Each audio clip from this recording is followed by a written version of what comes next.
जय हिंद, जय शिक्षक साथियों। मेरे इस चैनल में आप सभी का बहुत बहुत स्वागत है। कक्षा 1 में इस सप्ताह 5वें दिन यानी कि 5 अगस्त 2022 को हिंदी में तीनों कालांश में क्या क्या हमको गतिविधि करानी है, चलिए हम वो देख लेते हैं। सबसे पहले कालांश में सामान्य निर्देशों को समझना गतिविधि है। जो मैं कहूँ यानी कि जो आप कहें वो करना है बच्चों को, तो निर्देशों को समझना सीखेंगे।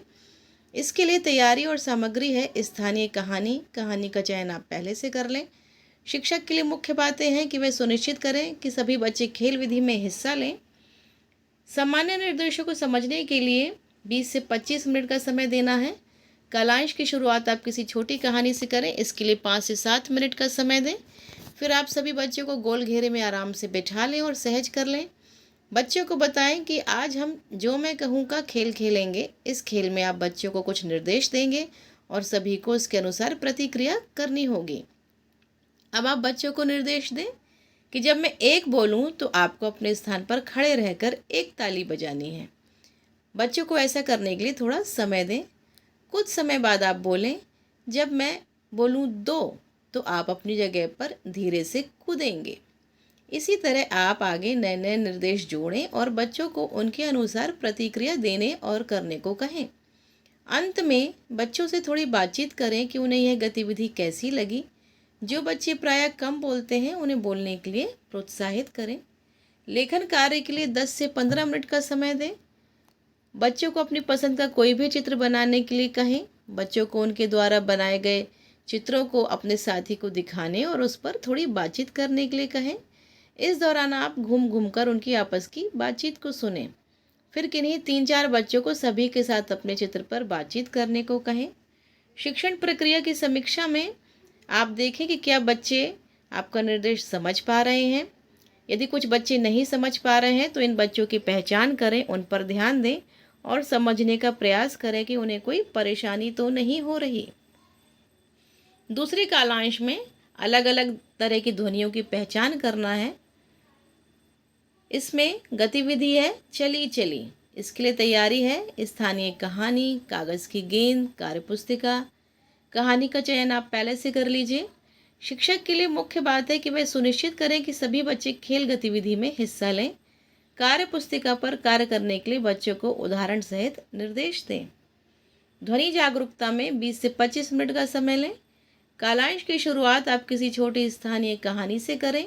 इसके लिए 5 से 7 मिनट का समय दें। फिर आप सभी बच्चों को गोल घेरे में आराम से बैठा लें, सहज कर लें। बच्चों को बताएं कि आप उनमें से किसी एक को एक गेंद देंगे, ताली बजाएंगे। जब तक ताली बजती रहेगी तब तक बच्चे गेंद को अगले बच्चे की ओर बढ़ाते रहेंगे। जब आप ताली बजाना बंद करेंगे उस वक्त गेंद जिस बच्चे के हाथ में होगी उससे आप बोलेंगे, रेल चली रेल चली। बच्चे पीछे पीछे दोहराएंगे, रेल चली रेल चली। फिर आप बोलें, कैसे चली कैसे चली। इसके बाद बच्चों को रेल की आवाज़ निकालते हुए कहना है, छुक छुक छुक छुक छुक छुक छुक छुक। इसी प्रकार से आप अन्य परिचित यातायात के साधनों का नाम बोलें और गतिविधि को आगे बढ़ाएं। आप मोटर, बाइक, बस, हवाई जहाज़ आदि की आवाज़ से इस अभ्यास को करवाएं। लेखन कार्य में सभी बच्चों को कार्यपुस्तिका के पाठ 5 पर कार्य करने को कहें। बच्चों को कार्यपुस्तिका पर कार्य करने से संबंधित निर्देश दें। हो सकता है कि आपको एक से अधिक बार भी निर्देश देने पड़ें। जब बच्चे कार्यपुस्तिका पर कार्य कर रहे हों तो कक्षा में घूम घूम कर उनके कार्य का अवलोकन करें और आवश्यकता अनुसार उनकी सहायता करें। बच्चों द्वारा किए गए कार्य को दिखाने को कहें और उनकी प्रशंसा करें। शिक्षण प्रक्रिया की समीक्षा आप इस प्रकार करें कि सभी बच्चों ने कार्यपुस्तिका का कार्य पूरी तरह से किया है या नहीं, ये देखें। और जिन बच्चों को समस्या हो रही है उनको पहचानें, उनसे बातचीत करें और प्रोत्साहन दें। तीसरा कालांश है शब्दों को आकृति के रूप में पढ़ना। इसमें जो गतिविधि हम करेंगे वो है मेरा नाम।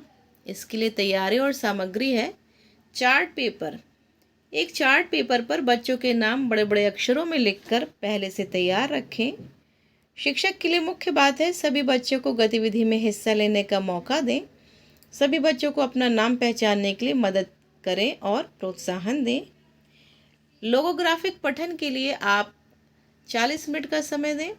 कालांश की शुरुआत आप किसी छोटी कविता से करें। बच्चों को चलने फिरने उठने बैठने का मौका दें।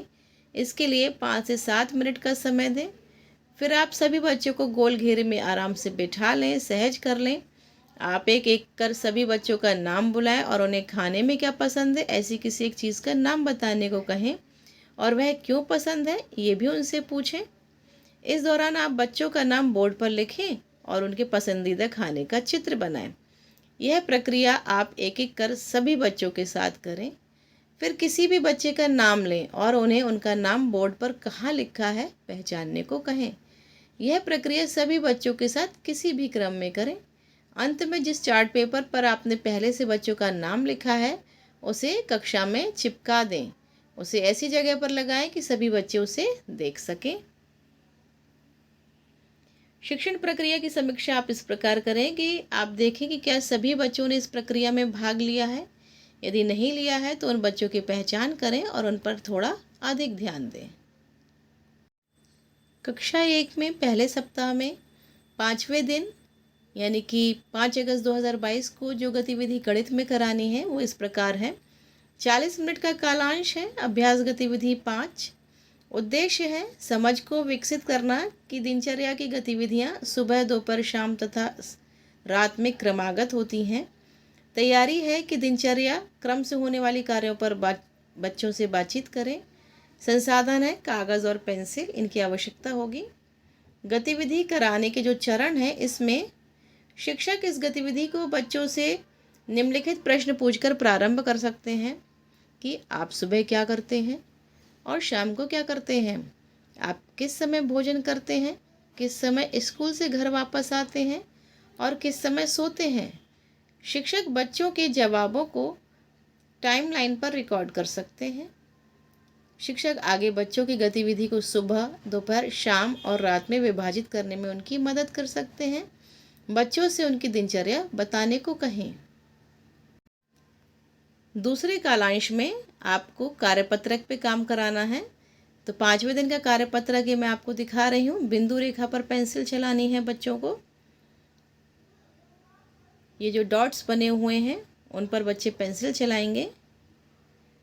आप चाहे तो स्क्रीनशॉट ले लें या फिर बच्चों की कॉपी में ड्रॉ कर दें। बच्चे इस पर पेंसिल चलाने की कोशिश करेंगे। तीसरा कालांश पुनरावृत्ति का है। जो हमने गणित के पहले पीरियड में किया था वही गतिविधि हमें इस पीरियड में दोहरानी है। पहले पीरियड में हमने बच्चों से सुबह दोपहर शाम या रात का टाइम टेबल पर चर्चा की थी, उनसे बातचीत की थी, उनकी दिनचर्या का क्रम उनसे पूछा था। तो इसी प्रकार जो गणित का तीसरा पीरियड है हमें फिर से वही गतिविधि दोहरानी है। तो ये थे कक्षा 1 में हिंदी और गणित के कालांश। फिर मिलती हूँ आपसे, तब तक के लिए थैंक यू।